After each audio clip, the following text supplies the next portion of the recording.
Hablando de versiones, ¿qué me decís del origen del mundo? Tal vez en la escuela, en clase de biología, en clase de geología, o también es posible, en clase de religión nos hayan contado varias versiones sobre cuál es el origen del mundo, unas más científicas, otras más basadas en la fe, pero el caso es que todas las culturas y todas las épocas han tenido su propia historia o su propia narración sobre el origen del mundo. Es cierto que hay algunas que buscan basarse en evidencia científica y en descubrimientos que se han ido haciendo a lo largo de los años, pero también hay otras, las más antiguas, que se basan en historias, en leyendas y en creencias populares. Por extraño que les resulte, lo cierto es que muchas de esas historias que podríamos catalogar como míticas se parecen entre sí, se parecen e incluso es como si hubiese personajes de distintas series, personajes de distintos mitos, que se meten en historias ajenas o incluso en culturas ajenas. Así, vemos personajes de la mitología griega o de la mitología egipcia que se parecen o que incluso comparten espacio en determinado momento. Lo mismo ocurre con la mitología vikinga, lo mismo ocurre con los romanos, que en cierto sentido la mitología romana y la mitología griega se parecen un montón o se asimilan. Pero por supuesto también ocurre con la mitología asiática, y así si vamos revisando todas las historias y los mitos fundacionales de todas las culturas de este mundo. ¿Tiene algún sentido? Bueno, se dice que todos venimos del mismo lugar, que a fin de cuentas los humanos procedemos todos del mismo sitio. Inevitablemente eso, junto con la tradición oral, tendrá algo que ver. Pero ¿qué ocurre cuando una tradición deja de ser algo meramente lúdico o que se transmite de padres a hijos, como quien dice, a través de nanas y canciones de cuna, para convertirse en narraciones que se escriben y que comienzan a relatarse de forma más estandarizada en distintas ciudades o que incluso llegan a traducirse a otros idiomas y superar la barrera del tiempo, alcanzando un punto tan lejano, o bueno, dos puntos tan lejanos en el tiempo, como serían el siglo VIII, VII antes de Cristo y nuestro siglo XXI? Pues eso es de lo que os quiero hablar hoy, de uno de esos mitos fundacionales que ha traspasado la barrera del tiempo y que ha llegado por escrito hasta nuestros días. Se trata, como ya iréis adivinando a juzgar por el título, de la Teogonía de Hesíodo, el mito fundacional de los griegos. Un libro que es de los primeros libros de mitología, pero también es un libro que tiene parte de filosofía y que, pues, es lo más conocido de él, habla sobre la genealogía completa de los dioses griegos, una de las versiones, si no la versión, más famosa que existen. No os voy a dar mucho la tabarra, porque ya sé que todos conocemos mucho sobre los dioses olímpicos clásicos, sobre Zeus, sobre Hera, sobre Afrodita, sobre Hermes. Todos sabemos bastante, más o menos, la historia de esos dioses. Pero yo os pregunto, ¿qué ocurrió con los dioses anteriores? Es decir, ¿quiénes eran los titanes? ¿Quiénes eran el caos? ¿Quién era Gea? ¿Quiénes son los dioses de la noche? Pues bien, hoy quiero hablaros de eso, de la mitología griega más antigua, de lo que podríamos decir la original, la más vieja de todas. Y qué mejor que a través del texto de Hesíodo, ese poeta del que mucho se ha hablado, pero sobre el que realmente se sabe muy poco, por no decir prácticamente nada. Si os parece interesante y os animáis a quedaros, bienvenidos a Relatos de la Historia. Como siempre, yo soy Marta, vuestra presentadora. Os animo a que si os gusta el programa os suscribáis y que le deis me gusta, le dejéis vuestro comentario, vuestra sugerencia o vuestra crítica y vamos a comenzar.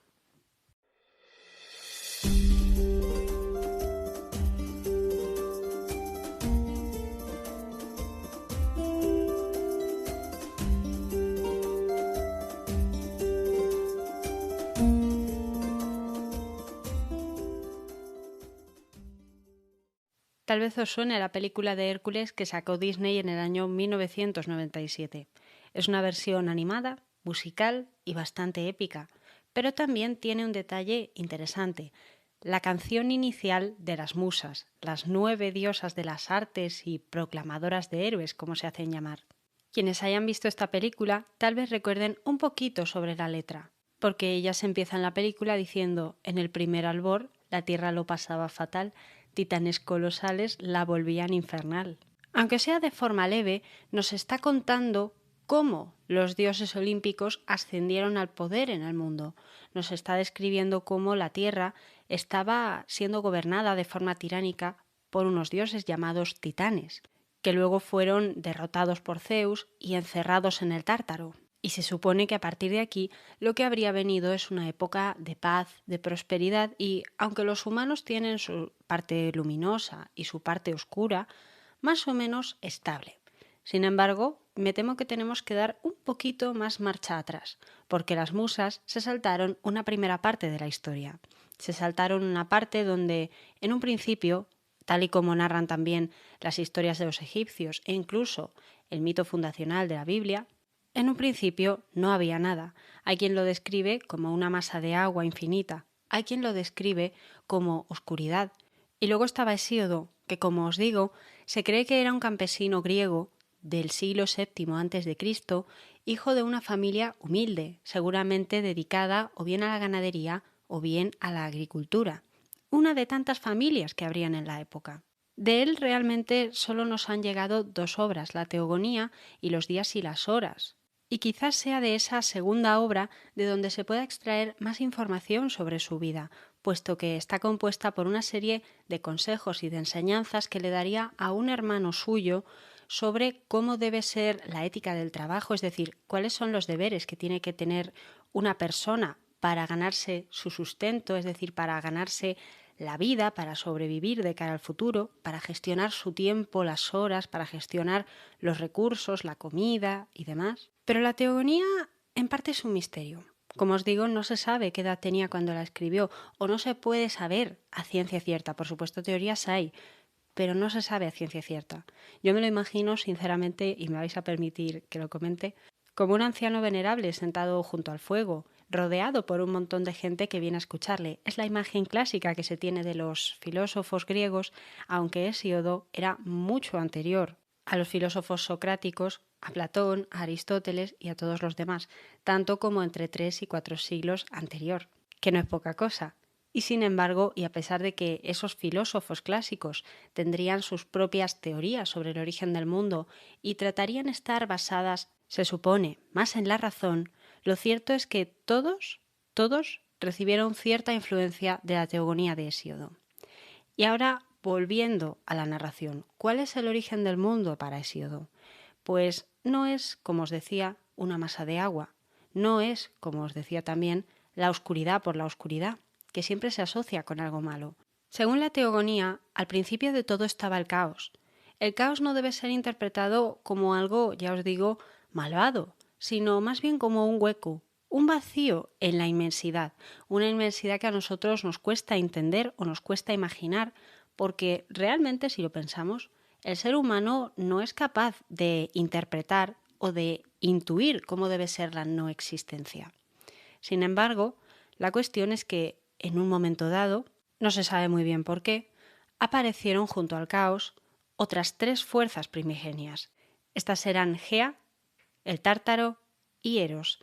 Pero cuidado, porque el Eros, según esta narración, no es el hijo de Afrodita o ese supuesto hijo, alado, el querubín de San Valentín que habría tenido Afrodita. No. Eros aquí es una fuerza interpretada como la más bella del mundo, descrito como aquel que afloja a los miembros y cautiva el corazón y la voluntad tanto de dioses como de hombres. Luego, Tártaro se encontraría en el fondo de la tierra, de los anchos caminos, y sería ahora sí, un lugar más oscuro.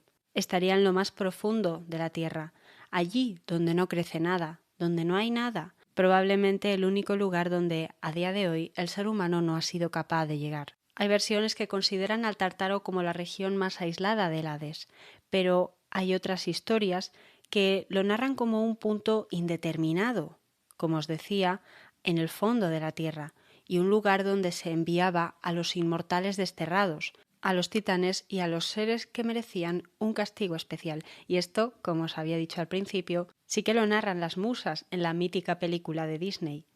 A los malos encerró. ¿Dónde los encerró? En el Tártaro. Y por último, pero no por ello menos importante, estaría Gea, la tierra, aquella que está asociada con la vida y las cosas que sabemos considerar positivas. Gea es la madre tierra, por así decirlo.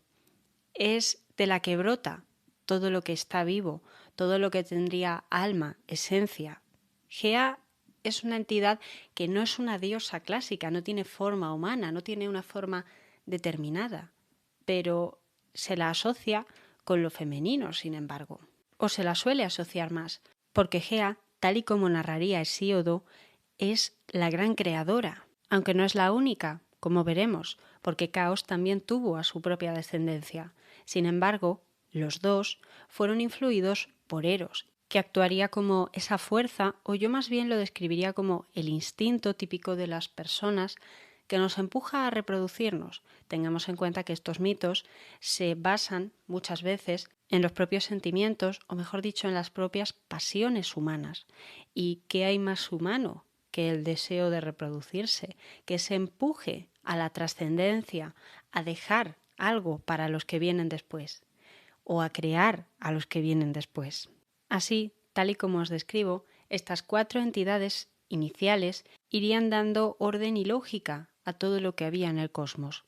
El cosmos, para Hesíodo, se entiende más bien como algo de naturaleza religiosa, un orden estricto del universo.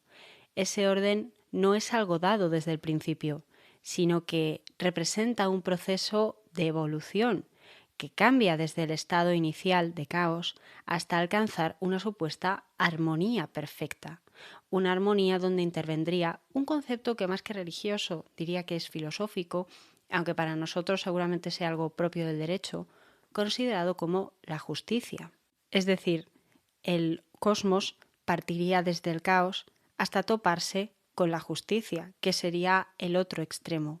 Y para llegar hasta allí, las deidades y los seres inmortales que fueron naciendo tuvieron que ir perfeccionándose y también desarrollando ciertas capacidades de gobierno y de creación de la propia naturaleza.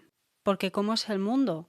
¿Cómo es el entorno en el que estarían flotando, por así decirlo, Gea, Caos, Eros y Tártaro?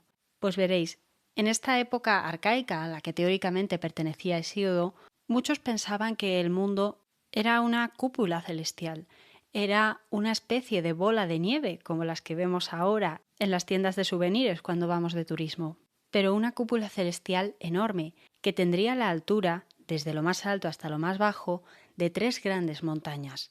Una cúpula que incluiría al Sol, a la Luna y a las estrellas. El mundo que crearían las deidades iniciales, junto con sus descendientes, sería uno donde el Sol nacía en Oriente y se ponía en Occidente. Para los griegos, el Oriente representaba ese punto donde el cielo y la tierra se tocarían, desde donde podría llegar a verse el carro mitológico que arrastraba el Sol. Mientras que el Occidente es el lugar donde se pone el Sol. Ya os he dicho que el sistema era muy similar al de una bola de nieve, pero una bola de nieve con mucho significado, porque para los griegos, para Hesíodo, el Occidente era el lugar oscuro y triste donde habitaban los seres de la noche y donde existían grietas terrestres que penetraban hasta el Hades, el mundo de los muertos, que no necesariamente era un infierno al uso como el que imaginamos los cristianos. De hecho, si hubiese un infierno, ese sería Tártaro, siempre aparte, siempre escondido, siempre alejado y acechante. Y no nos equivoquemos porque esta interpretación del mundo tiene una lógica, puesto que en el siglo VII a.C. se entiende que para los griegos el mundo conocido se limitaba al Egeo, a la cuenca del Mediterráneo y a zonas de la península de Anatolia, zonas que pueden tener apartados o lugares más escarpados, más montañosos o más llanos, y por supuesto el mar que siempre está presente y que curiosamente otro poeta, Homero, describía como del color del vino. Pero en definitiva, un mundo que fue creado por 4 entidades que empezaron a poblarlo y a llenarlo de vida y de color, pero también de oscuridad, con sus hijos. Los hijos de Caos y de Gea principalmente, porque son los que se reprodujeron gracias a la energía o gracias a el influjo que les transmitió Eros. Pero como no podía ser de otra manera, tratándose de dioses griegos, el sistema de reproducción no era lo que puede decirse normal. Si os parece, hacemos una breve pausa y os hablo sobre ello.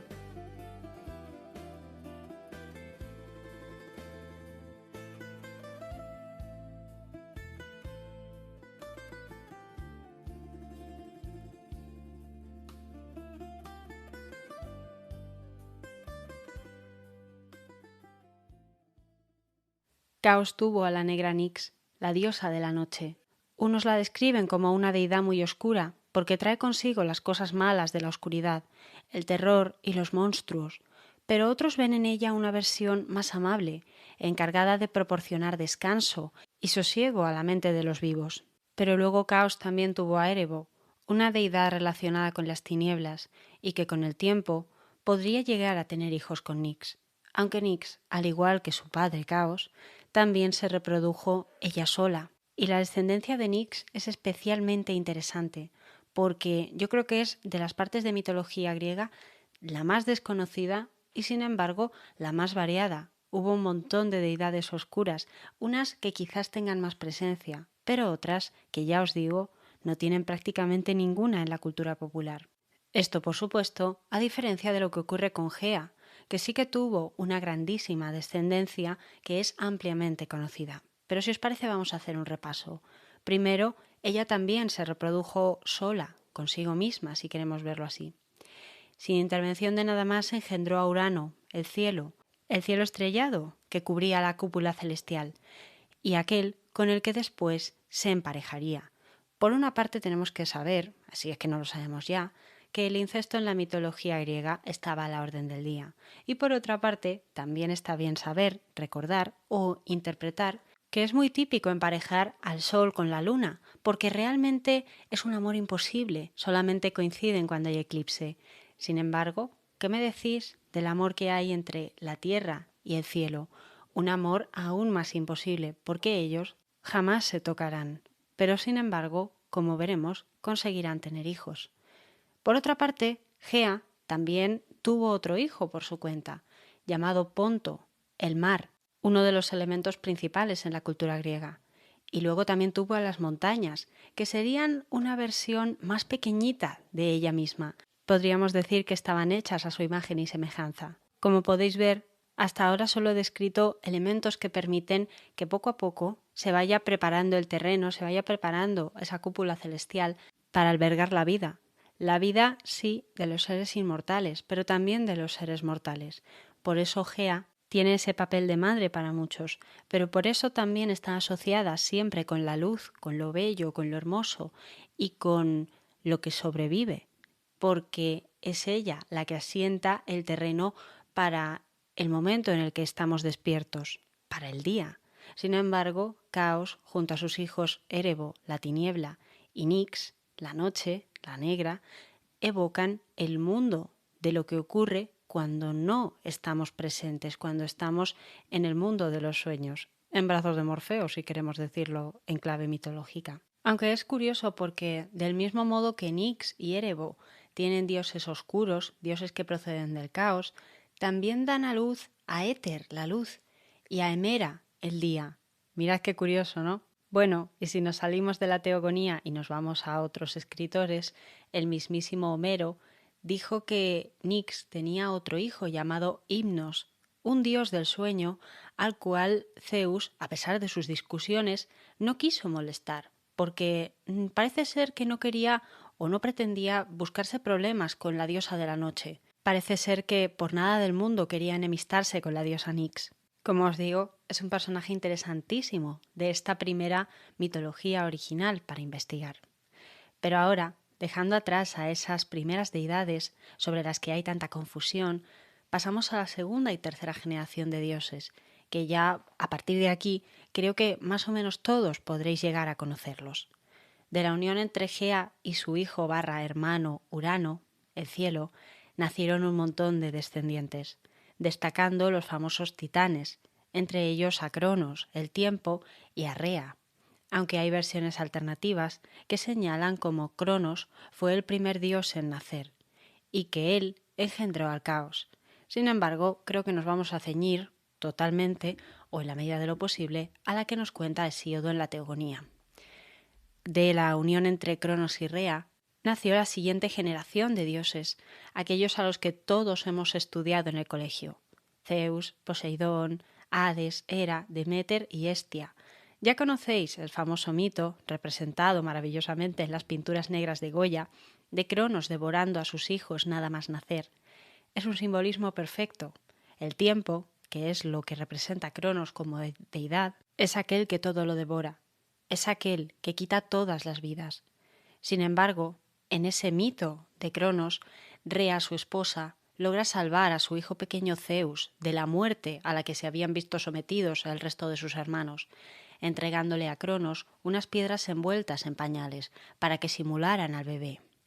Es un misterio preguntarse cómo Cronos se tragó piedras sin darse cuenta que era un niño, pero bueno, eso ya cada uno. La cuestión es que cuando Zeus creció, alejado totalmente de lo que serían las deidades, y hay quien dice que criado por una cabra, regresó para derrotar a su padre y salvar a todos sus hermanos. Y una vez a salvo, estos dioses se repartieron el mundo. Zeus se quedó como padre de todos los dioses, morando en el monte Olimpo o en lo alto de la cúpula celestial. Poseidón se quedó con el mar y Ares con el inframundo, con el Hades. Por el lado de las hermanas, Hera se convirtió en la esposa oficial de Zeus. Deméter se encargó de la agricultura y de las estaciones, y Hestia, la más desconocida, pero también la más interesante, fue la diosa del hogar, encargada de cuidar que el fuego que mantenía unida a la familia no se apagara jamás, y también el fuego que calentaba tanto la estancia como el corazón de quienes habitaban en ella. Esa es la versión resumida de cómo se llega al momento que todos conocemos de la mitología griega, ese momento donde Zeus y todos sus hermanos / esposa darían rienda suelta a sus pasiones, teniendo actitudes muy propias de los humanos para tener hijos, para cometer asesinatos, robos, para engañarse entre ellos, para aliarse entre ellos. Parece que fue la primera historia de cómo se puede desarrollar un Juego de Tronos, pero me temo que no fueron los únicos, puesto que antes que ellos ya había habido una guerra de este tipo y un reparto del universo de estas características. Pues Urano, el cielo, el esposo / hijo de Gea, la tierra, había ocupado el trono antes que ninguno. Había, según se mire, sometido en parte a su esposa, que siempre estaba debajo de él y había gobernado sobre todo y sobre todos. Urano también había intentado apartar a sus hijos, a todos los titanes, no solamente a Cronos y a Rea, sino a todos los demás. Cada vez que Urano se acercaba y se juntaba, se fundía con Gea, tenían un nuevo hijo, llegando a tener un total de 12 hermanos, descritos como los niños más terribles de la diosa Gea: Océano, Ceo, Crío, Hiperión y Jápeto. Unidos a Cronos, eran los dioses masculinos más temibles, pero luego habían tenido a las hijas Tea, Rea, Temis, Memósine, Febe y Tetis. Juntos, estos 12 hermanos formaban el grupo de los titanes. Hay quien dice, hay quien piensa, que los titanes, en el mundo real, en el mundo histórico, podrían haber sido dioses anteriores a los olímpicos, es decir, antes de que el panteón olímpico que representaban Zeus y sus hermanos se hicieran mayoritarios en el culto humano.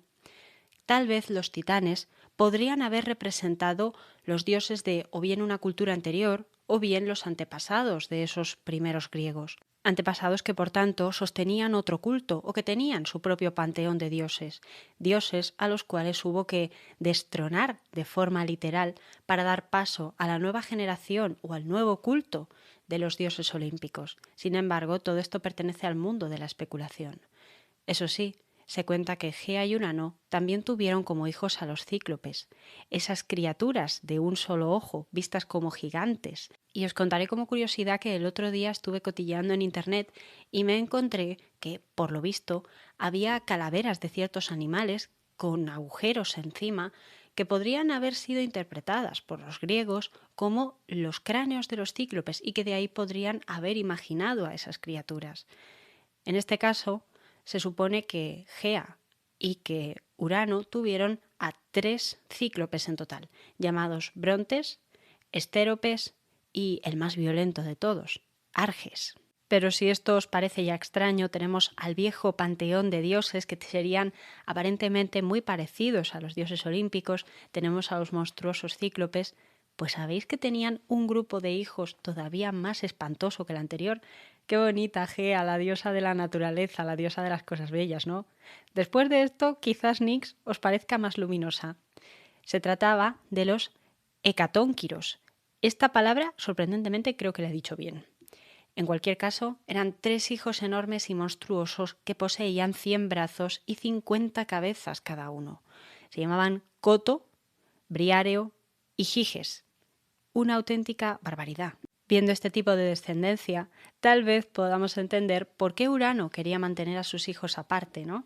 La teogonía dice que se negaba a verlos, a todos ellos, tanto a los más bellos, que serían los titanes, como a los más monstruosos. No quería saber nada de ellos.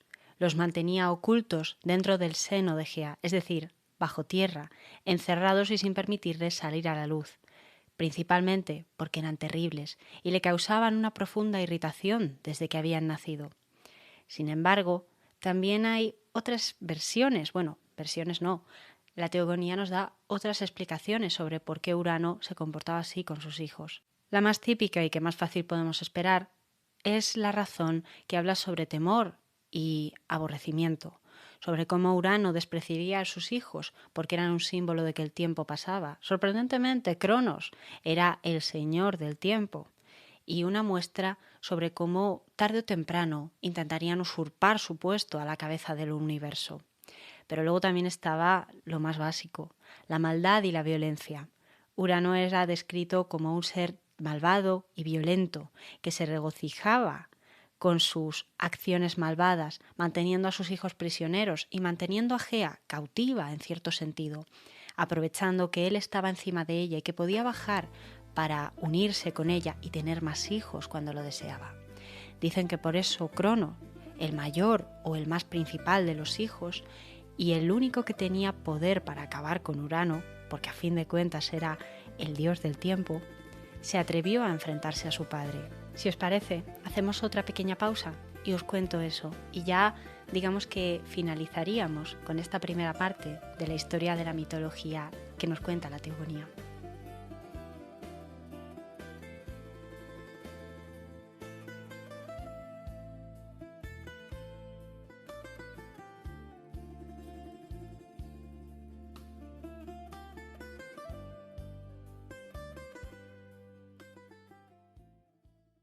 Aunque parezca mentira, la idea de acabar con Urano no nació de Crono, sino de Gea, quien sufría profundamente porque Urano, su hijo y su marido, no permitía que ella pudiera ver a sus hijos y tampoco les permitía salir a la luz, no les permitía ser vistos por el resto de entidades.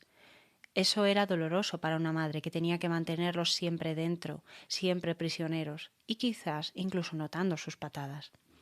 Para ejecutar este plan, Gea habló con Cronos y le convenció, puesto que era el único con poder suficiente para acabar con Urano. Así, la diosa de la tierra fabricó una enorme hoz de brillante acero, hay quien señala que con dientes, y pidió ayuda a todos sus hijos para que colaborasen en este plan. Quizá por la juventud, puesto que era muy joven, o quizá por su mente retorcida, Cronos se atrevió a aceptar el papel que le ofrecía su madre, para vengar el cruel ultraje que su padre les estaba haciendo a todos. Así cuentan que Gea dejó salir de la tierra a Crono, pero que lo mantuvo escondido, aparte, puesto que sabía que esa noche, cuando el manto de Nix apareciese, Urano bajaría a verla y volvería a intentar pasar la noche con ella. Y efectivamente Gea no se equivocaba. Urano llegó y se extendió sobre la tierra, ansioso de amor, como pueden decir algunos, o tal vez poseído por sus propias perversiones. Pero lo importante es que en este caso Cronos salió de su escondite y con la mano izquierda alcanzó a su padre, mientras que con la derecha estaba sujetando la hoz que le había dado su madre, y procedió a darle un tajo.